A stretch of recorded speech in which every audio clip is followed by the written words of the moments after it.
Yo, it's Tuesday. You know what time it is. Front Runner Podcast Collective is back on the air. I am your humble host, Vince, and we are sorry for the delay that Friday caused, but we had somebody who had some personal issues that they needed to deal with, and we send our thoughts out to Soraya at this point in time. So we are back. We have a pod to do, and we will do that. We are down a man or down a woman, however you want to put it, today, but we persevere on. And in today's podcast, we will be speaking about Josh Giddy and his contract issues with the Chicago Bulls, where he kind of ranks in I don't know what you want to call it. Hoops Hype came out with a poll, and we want to kind of look at that and where he kind of slots in and things of that nature. The other thing is that we're going to be talking about Zach Harper drawing guards as far as that's concerned, and we will talk about the centers today as it relates to his little tier system that he has going on. It's a intriguing article. If you are not a subscriber to The Athletic, I highly recommend that you get this article and you subscribe to The Athletic. Then we will convene by talking about one other thing that is kind of on my mind's pressing situation, and what that actually is that we're going to be talking about the Heat trading Highsmith to the Nets, salary dump. But there was one other thing. We're going to talk about the Raptors and what has gone on with Masai Ujiri leaving the Toronto Raptors, who's in charge now, his new title that he just got, and where this leaves the actual franchise at this point in time. But before we get to all that, we need to get to two or three things. One, your support. How you can support us. Well, the best way that you can support us is to be a friend and tell a friend about the podcast. If you're out there and you are enjoying the content, if you missed us on Friday, which I hope you all did, tell people about what we do here. Let them know that we, most of the time, I would say Friday was a difficult day for all of us, but we're here usually Tuesday and Friday, and we talk about the NBA. We talk about what's coming up as far as the draft. We talk about the front office. We get into some of the cap situations. But we celebrate hoops. That's what we do. We celebrate hoops, and we celebrate those who like hoop. So if you enjoy this podcast, let people know about it. Be a friend and tell a friend about the podcast. Now, let's go ahead and get into it. We got a lot to get to. Let's crack it open, and we're going to start talking about Josh Giddy and the Bulls' conundrum of paying this man. So, like I said, like I iterated before, Hoops Hype came out with a little article, I want to say a couple weeks ago, and we've been kind of sitting on this, where they ranked the guards. And I found it interesting that on Hoops Hype's board, they put Jamal Murray at 13th, they put LaMelo Ball at 14, and then they slotted Josh Giddy at 15. So you're talking about all-star level type of guards in front of him.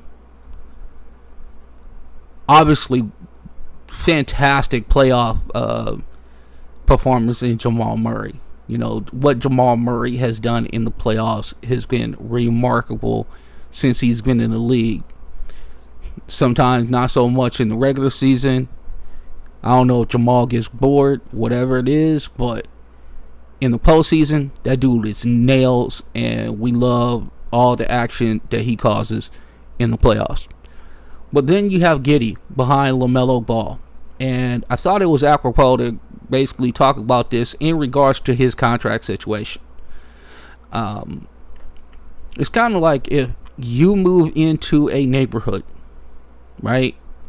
And the property value of that neighborhood is at a certain level, or whatever the case may be, remortgage. And, they're telling you your house is significantly less than the houses that are like a door down or maybe even like 3 doors down. And now you are looking at a situation with the Chicago Bulls, and we are almost at the end of August now. My birthday is about to come up. About to be a super, super duper old man. This man is still not paid. Now, I understand that all the restricted free agents are having the same similar issues that are going on. But you would think for what the Chicago Bulls want to do and how, I would say, impressive his 2024-2025 season for the Chicago Bulls was, that it would be a no-brainer to retain somebody who is 23 years of age and just scratching the surface. It's like living in a cul-de-sac and you got 2 Teslas in every garage. But the way Chicago is treating our guy Giddy,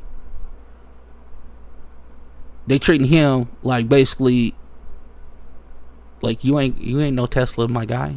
You know what I'm saying? You are not. Ball is making $37.95 million next year. Murray is making $46.39 million next year. Now I know that Josh Giddy is not getting anywhere near those numbers, just because, and we'll get into all of it and why and the how and whatever in 1 second. Here's where it gets real spicy. He's gone from 26.3% from deep as a 19-year-old rookie to 37.8% from 3 last year at the age of 23. So that's not a step forward. That's a triple jump. And in the league's eyes, a triple jump has a price tag. Usually, when you see positivity and positive numbers go up like that, you're like talking about growth and where do we see the growth going from here. But Chicago was not moved by any of these numbers whatsoever. If you're 23 years of age and you're a point forward and you're ranked 15 on ball initiator, and you can't get pen to paper with your franchise, it's like having a Bugatti in a garage and no keys. It's crazy. I am sure there are fans in Chicago right now that are saying, man, lock him up before somebody gets a hold of him. I'm sure of it. Here's the dossier on our guy, Josh Giddy. 4 seasons. 280 career games. 279 starts. He's been a small forward. He's been a power forward, a shooting guard, and a point guard. He's played 4 positions in 4 years. Incredible adaptability. Or you can call it identity crisis, or where can we stick this guy? His assist percentage in that time frame, he was 32.9 last season. That's a career high. That's Tyrese Haliburton territory, just as a FYI. So if you want to kind of lock it into where you think he is as a ball handler, he's in the Tyrese Haliburton area. Combined with career highs of 14.1 points a game, 7.5 rebounds, and 6.1 assists a game, you got a profile that doesn't pop in scoring but quietly tilts the floor. In OKC, his rebounding was a quirk. In Chicago, it's a feature. 8.1 boards per game last year is the highest of his career.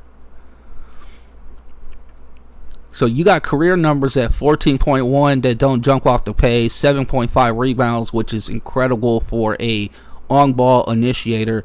And yeah, the assist levels are a little bit lower than what he put out in Chicago. But understand this. He was playing with Shai Gilgeous-Alexander. That makes a difference. One of the best guards in the league. Our MVP right now. Our reigning MVP. And before Giddy's stint in Chicago, he was Draymond Green with a passport. But here is the stat that's in Oklahoma: 6.3% and 33.7%. So that's what he shot the first couple years in OKC. We gets traded to Chicago, and suddenly he's hitting 37.8% on 4 attempts a night. That's an increase by 41% in accuracy on more volume, and shooting equivalent of a guy that's been basically driving a Honda his whole life, and now he shows up at work with a Porsche fully paid off. You have to ask, is this Porsche leased? Are these numbers real, basically, right? Because front offices are obsessed with sustainability. This leap could be explained a little more as a defined role, a cleaner catch and shoot looks that he was getting, or just rare shooting hot streaks over a single season. Now, depending on where you land is where you think Josh Giddy money should end up. And I understand Chicago saying, hey, we'd like to see it for another year before we drop 30 some odd $30 million on you. Because the one thing that we always talk about in this climate of the NBA is that what you pay your player that's maybe definitely not your lead guy. And what I mean by lead guy is like, this is a guy who's going to have the most opportunities to score the basketball on your team, or even the second guy. What do you pay that third guy? What do you pay that guy who maybe is the glue of your team? You can't pay him like $35 million. Can't do it. And the reason why is because you see now how hard it is to build teams nowadays. We understand about the restrictions of the aprons and what have you. I'm not going to bore you with those. We talk about them ad nauseum. But if his shooting is a blip, they're tying up cap space that in a skill that could slide back into the low 30s by next April. Career in OKC was 1.0 makes per game from deep. In his first year in Chicago, that went up by a half a point. So he was 1.5. It seems like a small change, but in the box score, it's a massive interception. You know, so you're looking at somebody who shot it more confidently, and also had more success when he moved on from Chicago. And there can be a myriad of reasons why that happened. It could be pure ownership of the basketball, knowing that you're going to have the ball in your hands. You're not going to have to share it with Shai Gilgeous-Alexander anymore. It could be that Billy Donovan's system works better for our guy, Josh Giddy. And even though we love Mark Daigneault, we love the system that he's created down there in Oklahoma City, maybe it just wasn't the right style for Josh Giddy. But the one thing that you cannot teach is, in today's NBA, a 6'8" guard who can create and rebound. For right now, we're going to say that the shooting's not real, right? He's a niche player. A 6'8" guard who can create, rebound, and knock down 38% from 3 is a cornerstone. So that is the dilemma that the Chicago Bulls are in. Was it a flash in the pan? You know, you bring a guy in, you're like, well, we can get the best out of him. So if you're saying you can get the best out of him, and then you see the best out of him, and then you still kind of refuse to pay him, where are we in this situation? Matchup data points picture, he's guarded by point guards 19% of the time. He's guarded by small forwards 26% of the time. And he's guarded by power forwards 18% of the time. That 90th percentile in small forward matchups means you can throw him at wing in a playoff series and not panic. His career defensive rebounding rate is 20.9% among guards, with a 30% assist rate last season. The only guy who has that in his dossier is our guy Luka Doncic. We know what kind of animal Luka is. If Josh Giddy is giving you that, that's not just versatility, that's rare air that he's in. Matchup difficulties face 86th percentile. He's not hiding on defense. He's taking hard assignments. That's what the advanced stats say from B-Ball Index. As a big wing who can run the point, they don't grow on trees unless you're Sam Presti and then they're in your backyard. You just get them. I don't know how he does it. That's what one scout said. So do you pay for the versatility and live with the fact that his rim protecting grades are an F? But here's the thing. You don't expect rim protection from your point guard anyway.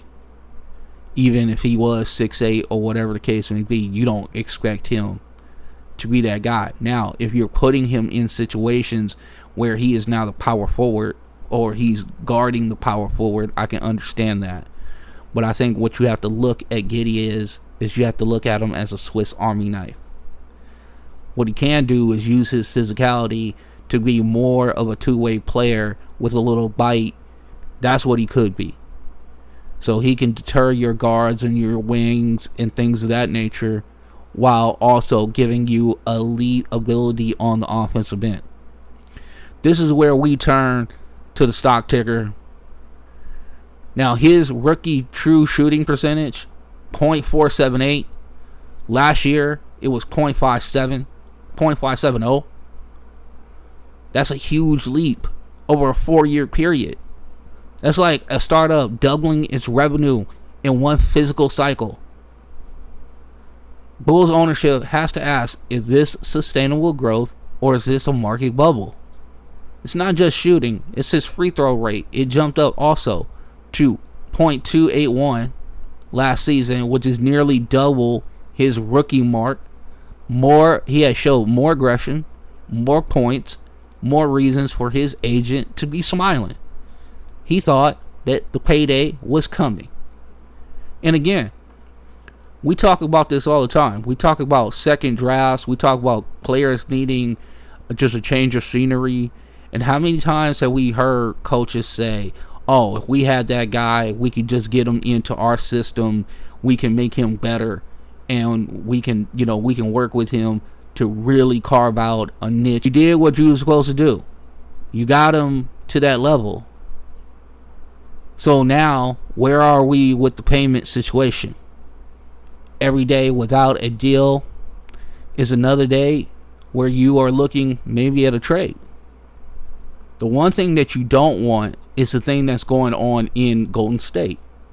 Is you don't want, and also in Brooklyn, you do not want your guy to sign the qualifying offer, because then you're locked in.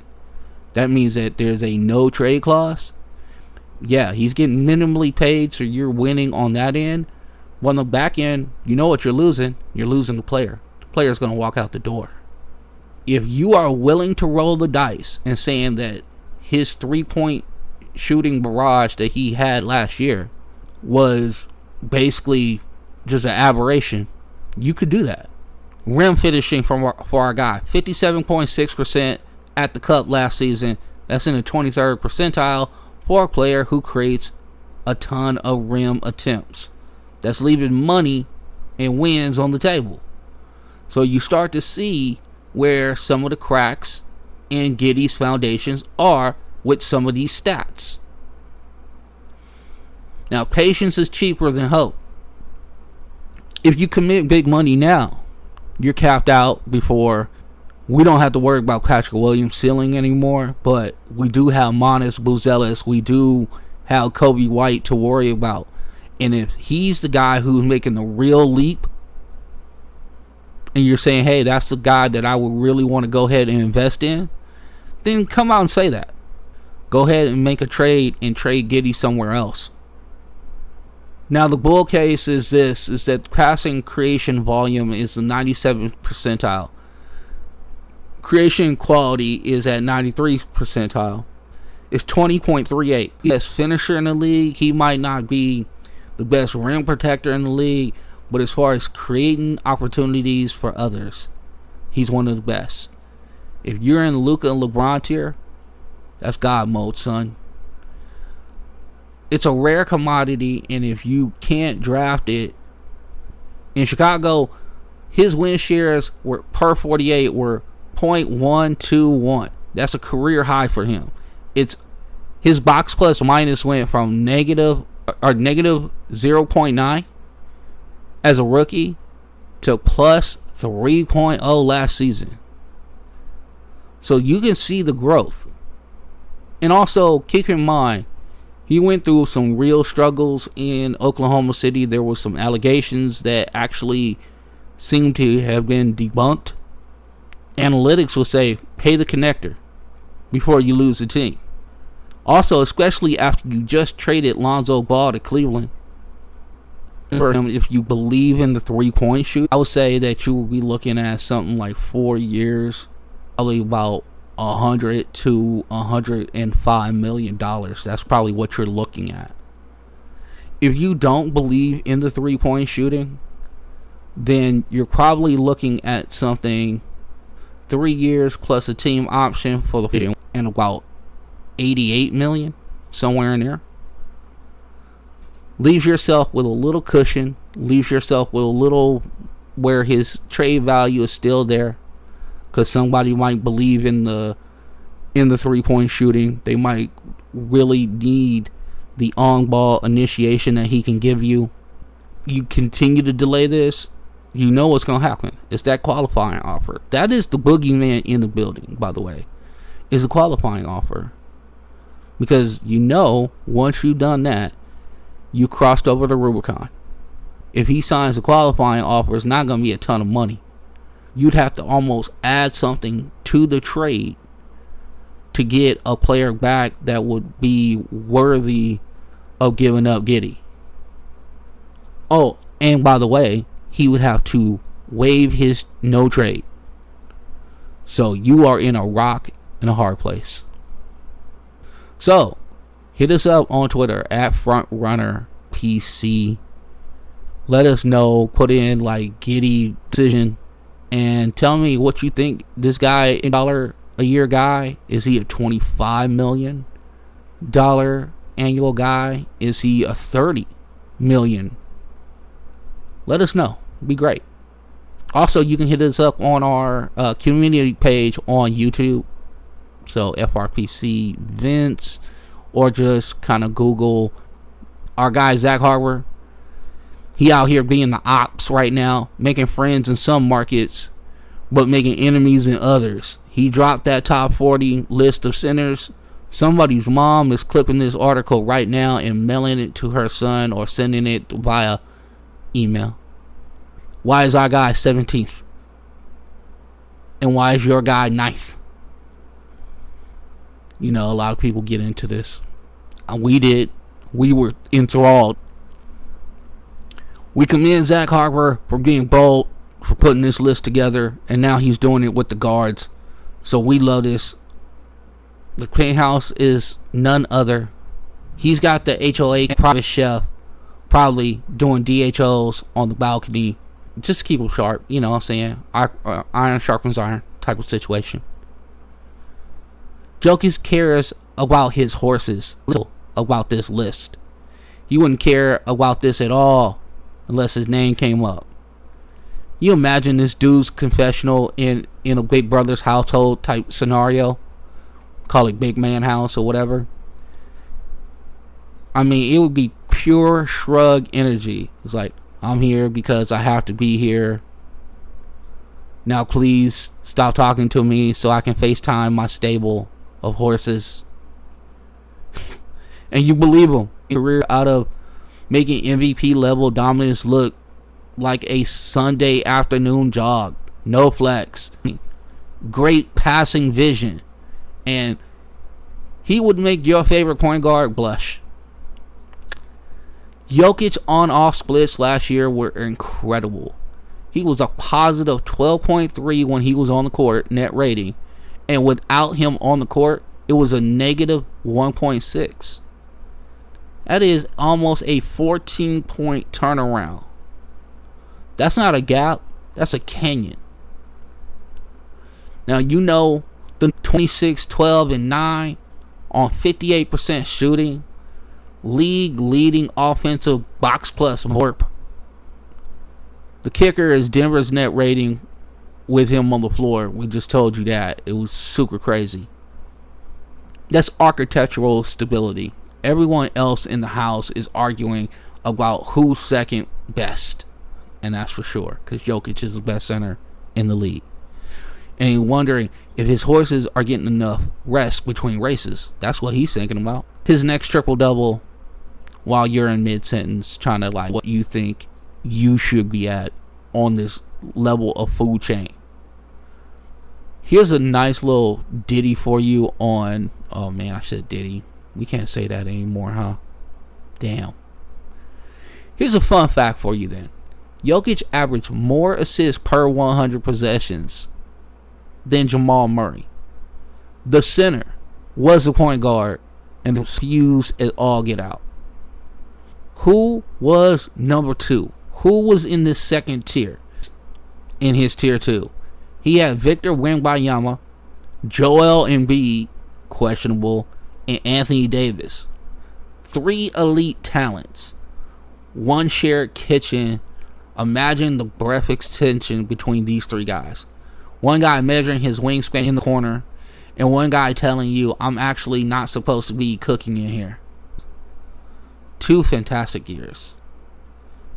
Right? He had the first year where he kind of came on year 1, 21.4 points a game. He averaged more 10.5 rebounds a game and almost 4 assists and 3. Now, his second year, his encore for that, 23.11 rebounds a game, 3.7 assists a game, but the blocks were still there. 3.8. His 3-point percentage jumped up from 32.5% to 35.2%. And he shot more of them. He shot 58.6% on twos. And he poses when we might, in this tier, you feel truly optimistic about his long term and what he could look like in surpassing Jokic at some point in time. He's the only contestant who wins HOH and sits out 2 comps and still runs the room, like Big Brother style. Wemby's block rate across 2 seasons is 9.5% to 10.8%. He's literally breaking block metrics that were already designed for Mutombo. Rest in peace, our guy. When healthy, 30 and 10 and MVP hardware laying around. With a free throw rate at 41.8%. Bullying defenses wherever he goes. His resume comes with a giant asterisk though. 19 games played last season. And that's not just missing a couple. You want him on the court. You're like, if you can just squeeze 60 games out of this guy. Just 60 games. Keep us competitive. And then nudge him into the playoffs. We have no idea what we could be looking like in late April and May. 66 games he played in 2022 and 2023. 24 season, he only played 39 games. And then we just talked about the 19 he played last season. Scary times. We've talked about it on this podcast ad nauseum. The year where he did play the 66 games was the year that he had the knee injury. Brought him back. And it's just been downhill since then. Concern is AD. He doesn't even want to play center. Now, also, at the age of 31, he played 42 games with the Lakers. 9 with the Mavericks. Because there was an injury. He was a game. 3.5 assists. 1.2 steals, and 2.2 blocks when he moved over to Dallas. Now, his defensive expected was in the 97th percentile. He also was a 6.1% block rate. AD stretch with the Lakers versus the Mavericks is the cleanest split screen stat of the season. Better scoring in LA, better playmaking in Dallas, and the same rim protection everywhere he goes. Doctors have 100% cleared him. He's now doing basketball activities. He lived with monks over the summer. But it's all in the attempts to get better. It's to do everything I can to be the greatest superstar, the greatest basketball player ever to have walked this earth. That's what he's chasing. Now, the third tier is a who's who of guys that you would love to have on your team, and you don't want to pay them a ton. You want to pay them a lot of cash, but not like all the cash. Out of bio, you got Karl Anthony Towns, you got Rudy Gobert, you got Alperen Şengün, you got Jaren Jackson Jr., and the walking double-double himself, Domantas Sabonis. Top 10 seasons in defensive win shares, career assist to turnover ratio, spectacular. He had a bad season last year. His shooting was terrible, and that could have been because he's been working on his range for like the last couple seasons, and I don't know if it'll ever be where it kind of needs to be. And I wonder if he could just maybe just go ahead and let that go now that Kel'el Ware is there in Miami. Because I think if Kel'el Ware is who Bam is, which is just a dominating force abandon, and also give you that defensive versatility and that defensive tenacity that you always bring every single game.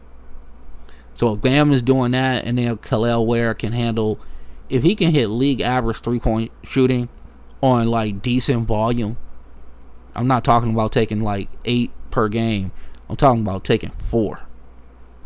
Now, Karl Anthony Towns, we have had a lot to say about him on this podcast.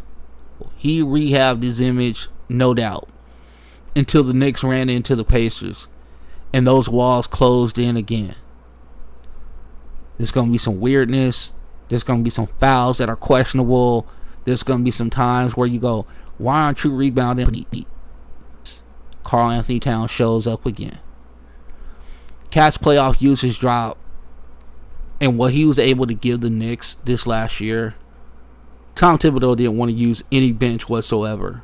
So I am really intrigued to see what year 2 is going to look like, especially if he is going to be put at the 4. I'm defensive player of the year. And even at the age of 32, still a defensive rebounding rate north of 23%. And he shot 68.7% from the field last year. He slowed down a little bit in the rebound department, but the rise of Anthony Edwards has turned him into more of a background character, and that's what it should be. Because you don't want Rudy Gobert having like ample opportunities to score the basketball. He is a type of guy where, one, for some reason, the hands aren't great. He is a rim runner, mostly. You don't want to really have to post him up and give him touches and things of that nature. That is not what he's good at. Now, if this was the 90s, Rudy Gobert would be like done. But now we're in 2025, bub. So, unfortunately, it's about pace and space. And that is not your game. If he can continue this and then basically groom Johan Berenjay, so when he is ready to move on from this contract, like in size, like in wingspan, maybe not as weird when it comes to making, he doesn't make a ton of mistakes. He's just, for some reason, Rudy is just not liked universally around the league. And I don't know if that's with him being French or They don't like him being a Euro and just embarrassing people by blocking shots. I don't know what it is, but he has had a hard time in the league as far as getting love, what he's meant to the Minnesota Timberwolves over the last 3 years that he has been there. The next guy on this list is Alperen Sengun. Now, Alperen Sengun won the war, right? He is a surprise contestant, no doubt, who's walked out as a pawn and somehow became HOH, and he controls all the votes right now. 22 years of age. He posted 21.4 points a game, 11 rebounds, 54.5% shooting deep. We didn't know that was in his bag. He showed it last year. While keeping his usage at 26.2 on a playoff team, 2 years ago, everyone thought Jalen Green was going to be the guy that the Rockets was going to build around. He was the golden boy. Now Sengun is the one hosting strategy meetings in the kitchen. A step season. He's literally cooking. Sengun's on-off offensive rating swing was 10.7. The Rockets literally played like a top 5 offense with him on the floor and a bottom 10 when he wasn't on the floor. We're looking at Jokic style numbers. Look, our guy Alperen Sengun was in on that nail position and then having cutters come through and finding open shooters. This is a guy who they're going to be building around. This is a guy that, KD is going to look for as far as creation on the ball and things of that nature. That brings us to Jaren Jackson Jr. What did he do last year? Well, he stayed out of foul trouble for the most part. He played, you know what I'm saying? A lot of things went on for our guy. Did he shoot 37% from? He did. Did he only average 5.6 rebounds for a 6'11 guy with all that athleticism? That was also true. 1.5 blocks per game? Yeah. I mean, he did his damn thing, being a rim deterrent. Now, Taylor Jenkins did not survive the season. Really stepped up to the challenge last year, even under the most duress on the defensive end. Like I said, 1.5 blocks a game. He also had a handful of steals and things of that nature. He was all over the place. He's a guy who you can put out on the island against a smaller wing and live to tell the tale. Lots of improvement for our guy, Jaren Jackson Jr. Now, Sabonis for the Sacramento Kings, he's also like an Alperen Sengun type dude, loving that nail, hitting cutters, and all of those type of things. 13.8 rebounds a game. Racking up 19 triple-doubles. Sick numbers. But the problem with Sabonis is that he does not offer any rim protection whatsoever. So, if you have somebody who is 6'11", like a skyscraper, but if you're going to continue to trot out Keegan Murray as that guy, Sacramento's going to probably end up where they ended up at the end of this year, which is playing. Now, here's the other thing with that. They just got tremendously worse on defense with Zach LaVine and DeMar DeRozan. No disrespect to those guys. DeRozan is in his mid-30s. Where do you keep him in your tier policy if he can't give you anything on defense except he's literally, I want to say, about 6'8". If I'm being real. They'll tell you he's 6'10", but he's probably closer to 6'8". But his heart, his determination to get rebounds, that's part of defense as well. You get the ball for your team. How long can you go with a 6'8" center and you don't have really any rim protection whatsoever? And your point of attack defense has gotten significantly worse with Zach LaVine being a guy who is going to probably have to contain the point guards, depending on if Keon Ellis is there or whatever the case may be. I loved his passion. Zach Harper did drop some jewels in this one. In this tier, you have Evan Mobley, Avisa Zubac, Porzingis. Oh, and Chet Holmgren. Now, Mobley made the leap last year, threes, at a respectable clip of 33.7%. His box plus minus was absolutely off the chain. He averaged 22.3 points a game, 11 rebounds, almost 4 assists. He shot 63.3% from the field. And yeah, he was out there doing his thing. With the offense being what it was last year, you can see why they waited patiently for this. And hopefully it's only going to get better from here. Avisa Zubac did something really spectacular.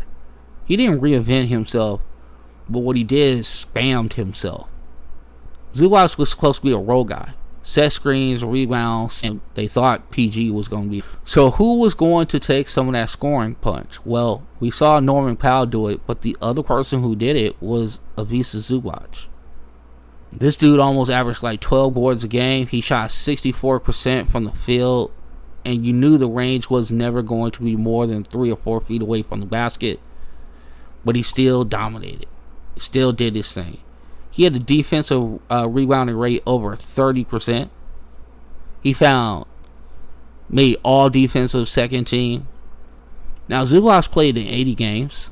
That'll just let you know, with all the stuff going on, with as big as he is, with the physicality that he plays with, for him to play 80 games is truly remarkable, especially in this day and age of Stein was a critical piece to the final piece of what OKC's championship puzzle was, forming a terrifying twin tower setup with our guy Chet Holmgren. His offensive rebounding percentage was 11.2. His defensive rebounding percentage was 29.6. I mean, he was a machine when it came to the boards. Now, Kristaps Porzingis, on the other hand, he had a kind of a tough year last year. He was in Boston, coming off the championship glow. Perfect stretch big for what Boston wanted to be and what have you. But because of some mysterious illness, my man played in 42 games. They quietly salary dumped him to Atlanta. So Atlanta's hoping to get that guy back. He also shot it almost 63% overall. So he was a devastating 3-point shooter. You had to obviously leave him alone to be able to do that. But depending on where you are, especially now he's going to Atlanta where there will be space for him. There will be the opportunity to pick and pop. But he has to stay healthy. Like, that's got to be the thing. Like, this, whatever it was, kind of immune deficiency situation, I don't know what was going on, but he was out of action for the longest period of time with the Celtics last year. With him is that he missed his entire rookie season with an ankle injury, and then he played 82 the season after, which was last year, but came back in time to run shit in the playoffs and get his team to the championship round, where he also was instrumental switching on to guards, switching on to small at OKC wanted to do on the front end and also on the back end of their defense. It was brilliant on his part. The other guys in this tier is that there's so much upside. It's just, can you stay on the court? You know, I think Kristaps Porzingis, with what he did a couple years prior, that's kind of his zenith of where he's going to be. His rim protection in the finals, you literally just block everything. He's definitely going to be in that top tier at some point. And then you would say, what about Daniel Gafford, Vince? What about him? What about what he's able to bring to the Dallas Mavericks? Well, it all depends on whether Anthony Davis is still like resisting playing the 5, even though we all know that's his best position. Daniel Gafford led the league in dunk percentage. Literally, he finished with more than half of his shots as dunks. Think about that. Now, Jakob Poeltl played on a very, very terrible Now, they started off like a house on fire and then kind of fell back to the pack or whatever. He's an invisible glue that only shows up when you watch the tape. You either are not a fan of basketball or you don't live in his highlights. All of them. I love this list. We didn't get to every last guy, but the thing about it is why I love this list is just the conviction that Zach Harper had. We went through like 15 of the guys. Items that we need to get to. The Heat traded Highsmith to the Nets. Haywood Highsmith is off to Brooklyn. Miami ships him and a 2032 second round pick for a protected, no rotation help, just bookkeeping. Nets is taking give me your tired, give me your poor. That's what they're doing.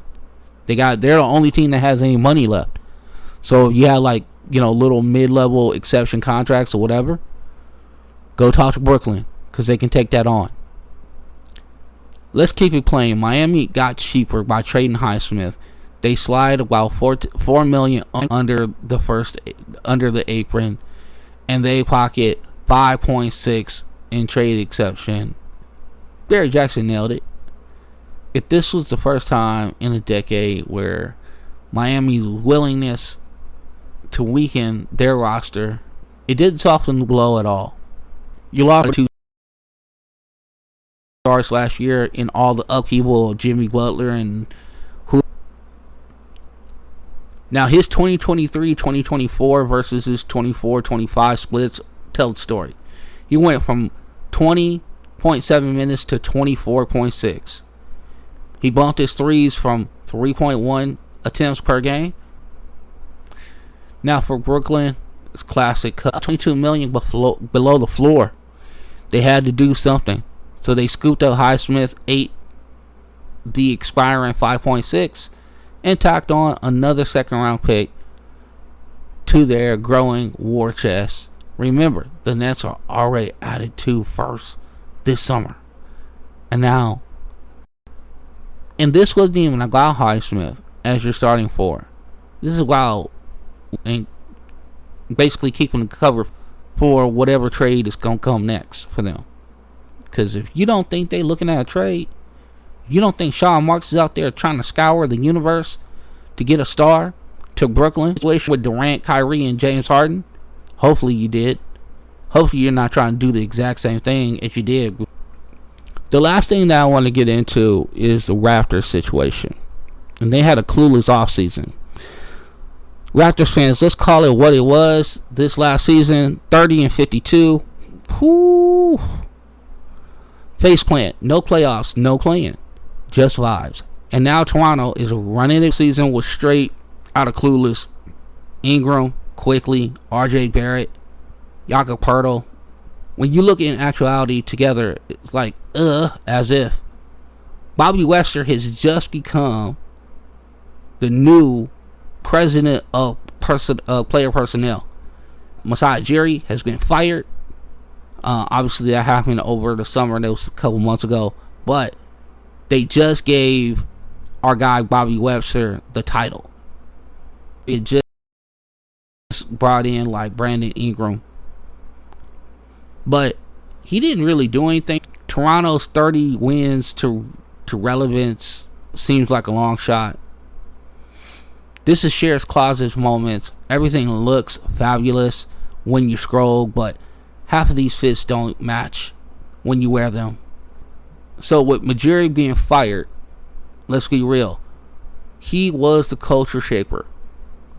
He turned Toronto into a destination, swung the Kawhi deal, and brought home the only chip in 2019. But now the steps are being taken by Bobby Webster. To Masai Cher, solid, steady, likable, but no one was giving the movie its style. Keith Pele, who is the CEO of the Toronto Raptors and basically all the sports situation that goes on in Toronto. And this is in Bobby Webster, talking about Bobby Webster. The stakes couldn't be higher. Fans aren't just grading Webster on contracts.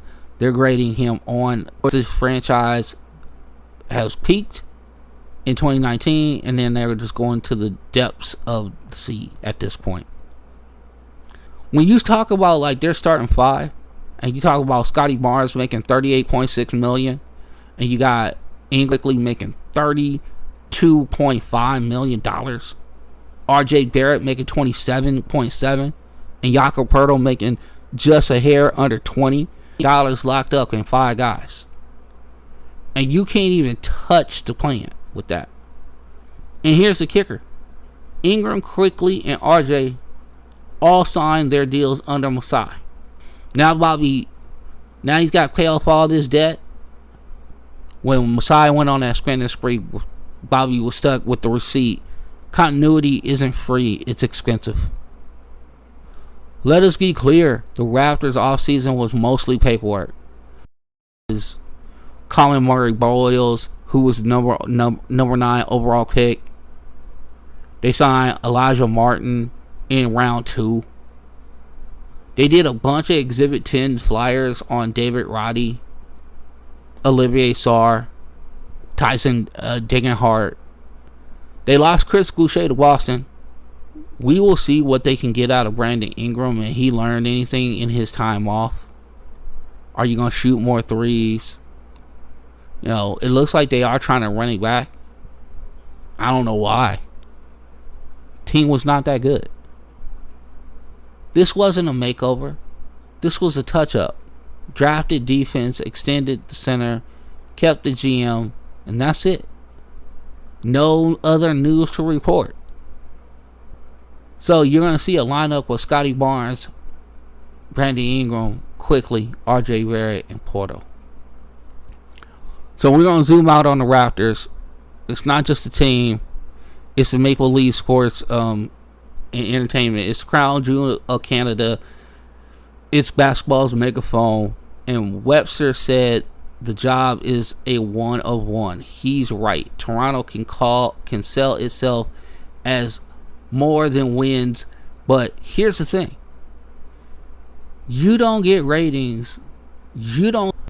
And that's the thing that people need to understand when we talk about the Toronto Raptors. You got all this salary tied up in all these guys, and they're on deals where it's not close to the end. With Brandon Ingram, it's just beginning, actually. So how do you get out of this? Where does the respite come from? Owners like stable margins. Are you going with ownership and who? I mean, that's really where. Remember in the movie Clueless, where Cher's big realization, it wasn't Christian, it wasn't Elton, it was Josh all along. Maybe Webster was the answer sitting right in front of their face. Continuity doesn't trend, but it builds trust. And I'm talking about a 30-win team.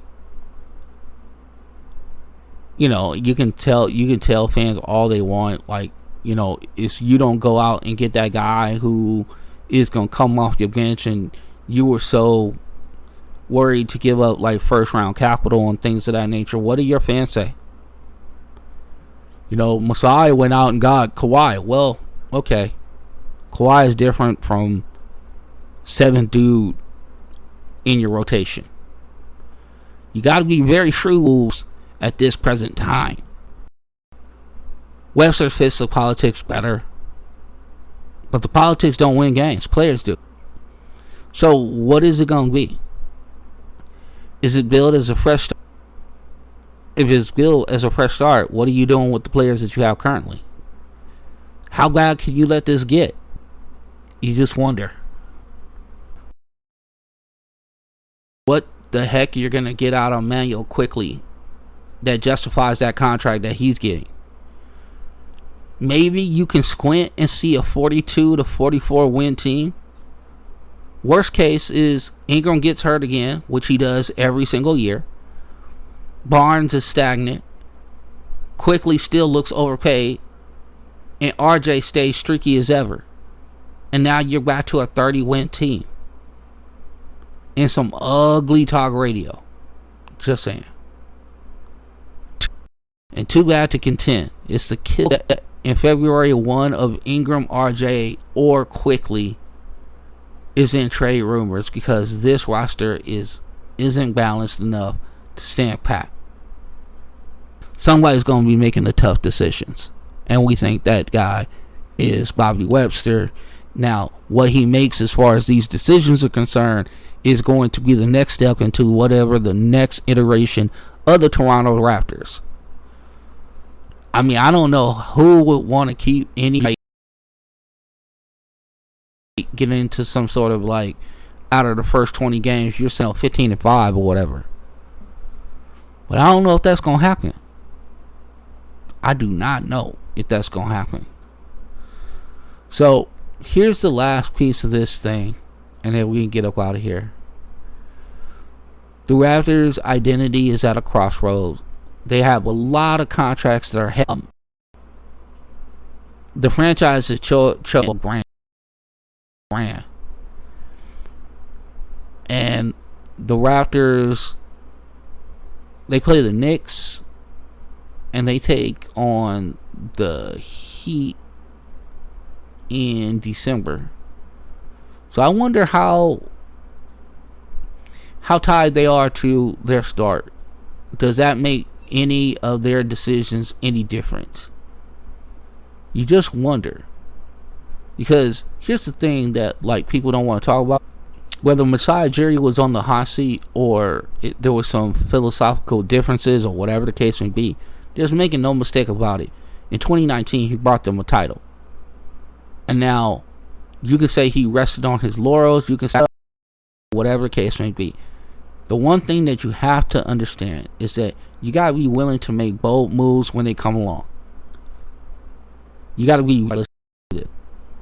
And hopefully it all works out. But now, if you are the Toronto Raptors and you're Bobby Webster, you're trying to get yourself off some of these contracts, which is going to be super hard to do because a lot of teams don't. They don't have the cap space to take these guys. And then the other thing is that the willing contracts that you have. Because quickly making 32.5, it's going to be hard pressed to trade him off. Now, if you were attaching an asset like contracts right there, you got to hope one of the other guys pops, one of the younger guys pops that are on a rookie deal. So then maybe you can say, I'm really interested in and I can attach Emmanuel Quickly to it, and they can get off a salary that's 34, 35 million or whatever the case may be. That's the only way to do this. Or hope that Brandon Ingram has such an awesome comeback year. Then you can trade him for pieces and or draft capital. It will be hard. But I wonder what Canadian fans are thinking. Basketball season, just waiting for hockey season start all up and go watch the connect to Jurassic Park. Can we bring back the echoes of what happened in 2019? Only time will tell. But with that being said, that's our pod. Special shout out to Soraya, who's in Mass on some personal business. Our hearts and our love go out to her. We want to thank Maya for what she's doing, contributing to the pod, and all our FRPC crew.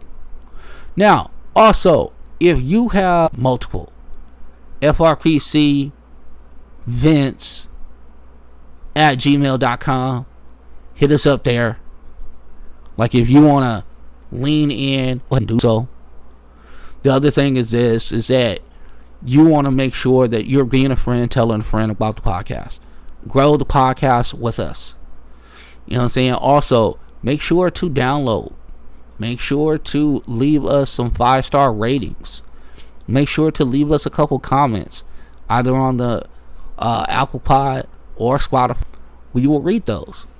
And we always keep it gangster. We always keep it like this for you.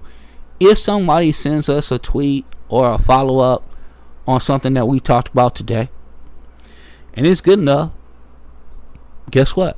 Friday's pod, you'll get it read. The best part of you is you. Make sure that you surround yourself with super positive, super supportive for you and looking after your well-being and have your best interests at heart. If you have people like that in your life, make sure that you appreciate them. Make sure you acknowledge those people that exhibit those behaviors. And if you're doing so, if you're making that happen, and you would ask me, well, how do I do that? Well, it's real simple. Send them a text, call them, FaceTime them, get together with them. And if you're doing all that, you're a well-rounded individual, and we would love to have you on our team. Not here for Maya, who's holding it down. I am Vince, and this has been Front Runner Podcast Collective on a Tuesday. We will see your ass back here on Friday. Deuces, deuces.